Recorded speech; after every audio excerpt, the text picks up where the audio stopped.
Daxili İşlər Nazirliyi Kibercinayətkarlıqla Mübarizə Baş İdarəsi tərəfindən saxta sosial şəbəkə profilləri və WhatsApp ani mesajlaşma hesabları vasitəsilə dövlət qulluqçularının, eləcə də hüquq mühafizə orqanlarının əməkdaşlarının adından istifadə olunmaqla törədilən çoxsaylı kiberdələduzluq hallarına qarşı əməliyyat keçirilib. Tədbirlərlə ölkə hüdudlarından kənarda fəaliyyət göstərən kibercinayətkar qruplaşmalarla əlbir olaraq qeyd edilən cinayət əməllərində şübhəli bilinən Fərid Əliyev, Asiman Zeynalov, Tofiq Əliyev, Fərid Atakişiyev, Röyal Abdullayev, Amar Məmmədov, Rəşad Hacıyev və Həmid Əliyev saxlanılıb. Araşdırmalarla müəyyən edilib ki, saxlanılan şəxslər xaricdə fəaliyyət göstərən kibercinayətkar qruplaşmaların üzvləri ilə əlaqə yaradaraq, onları yerli mobil operatorlara məxsus elektron nömrələr, qanunsuz fəaliyyətlərdə istifadə etdikləri bank kartları və digər məlumatlarla təmin ediblər. Həmin şəxslər tərəfindən onlayn satışı təşkil edilən mobil nömrə və bank kartlarından qeyd edilən kibercinayət əməllərinin törədilməsində istifadə olunduğu müəyyən edilib.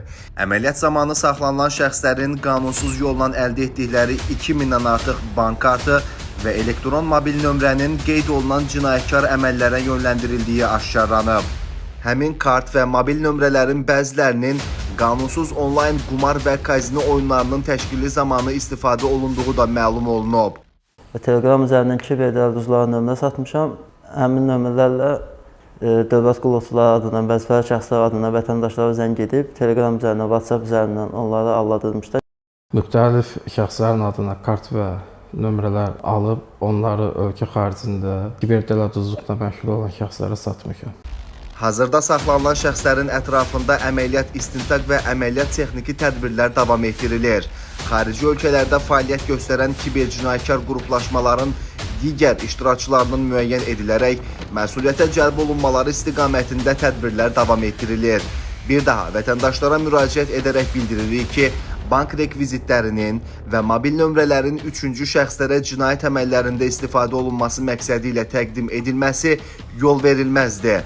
Əgər bank kartınızdan və ya mobil nömrənizdən qeyri-qanuni məqsədlərlə istifadə edildiyini müəyyən etmisinizsə, hesabınıza mənbəyi şübhəli olan pul vəsaitləri köçürülübsə, mobil nömrənizə şübhəli SMS-lər daxil olursa və ya sizə ödəniş müqabilində bank kartı məlumatlarınızı təqdim etmək təklif edilirsə, ayıq-sayıqlıq nümayiş etdirməyiniz və dərhal polis orqanlarına məlumat verməyiniz tövsiyə olunur.